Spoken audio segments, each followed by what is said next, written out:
जयसिंगपूर पलीकडील अनेक गावातील नागरिकांच्या गेल्या अनेक वर्षापासूनच्या जिव्हाळ्याचा प्रश्न अखेर मार्गी लागला आहे। जयसिंगपूर येथील रेल्वे उड्डाणपुलासाठी 55 कोटी रुपयांच्या निधीस प्रशासकीय मान्यता देण्यात आली असून उपमुख्यमंत्री एकनाथ शिंदे यांच्या प्रमुख उपस्थितीत मंत्रालयात झालेल्या बैठकीत ह्या महत्त्वपूर्ण प्रकल्पाला मंजुरी देण्यात आली आहे। आमदार डॉक्टर राजेंद्र पाटील यड्रावकर यांच्या सातत्यपूर्ण पाठपुराव्यामुळे हा बहुप्रतीक्षित प्रश्न मार्गी लागल्याने नागरिकांमध्ये समाधानाचे वातावरण आहे। रेल्वे फाटकामुळे दिवसातून अनेक वेळा वाहतूक ठप्प होत असल्याने जयसिंगपूर पलीकडील उमळवाड, कोथळी, दानोळी, कवठेसार, जैनापूर, निमशिरगाव, कुंभोज, तीर्थक्षेत्र बाहुबली यासह परिसरातील नागरिकांना मोठा मनस्ताप सहन करावा लागत होता। रेल्वे फाटक बंद होत असल्याने रुग्णवाहिका, विद्यार्थी, नोकरदार, व्यापारी तसेच शेतकऱ्यांना दीर्घकाळ प्रतीक्षा करावी लागत होती।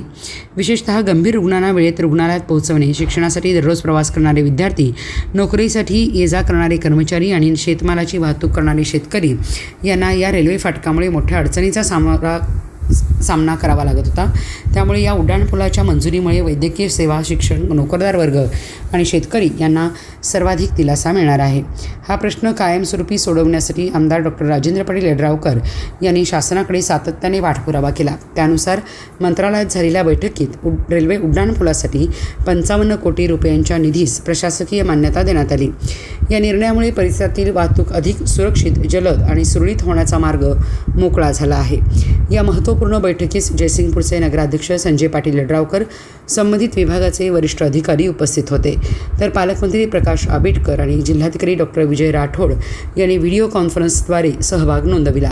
उड्डाणपुलाला प्रशासकीय मंजुरी मिळाल्यानंतर जयसिंगपूर, कोथळी आणि परिसरातील नागरिकांनी आनंद व्यक्त केला असून दीर्घकाळ प्रलंबित असलेला प्रश्न मार्गी लावल्याबद्दल आमदार डॉक्टर राजेंद्र पाटील यड्रावकर यांचे आभार मानले जात आहेत। या उड्डाणपुलाच्या उभारणीनंतर रेल्वे फाटकावरील वाहतूक कोंडी कायमची संपुष्टात येणार असून आपत्कालीन वैद्यकीय सेवा, विद्यार्थ्यांचा प्रवास, नोकरदारांची वेळेची बचत आणि शेतकऱ्यांच्या शेतीमालाच्या वाहतुकीला मोठी गती मिळणार आहे। त्यामुळे हा प्रकल्प केवळ उड्डाणपूल नसून परिसराच्या विकासाला चालना देणारा आणि हजारो नागरिकांना दिलासा देणारा महत्त्वाकांक्षी विकास प्रकल्प ठरणार आहे।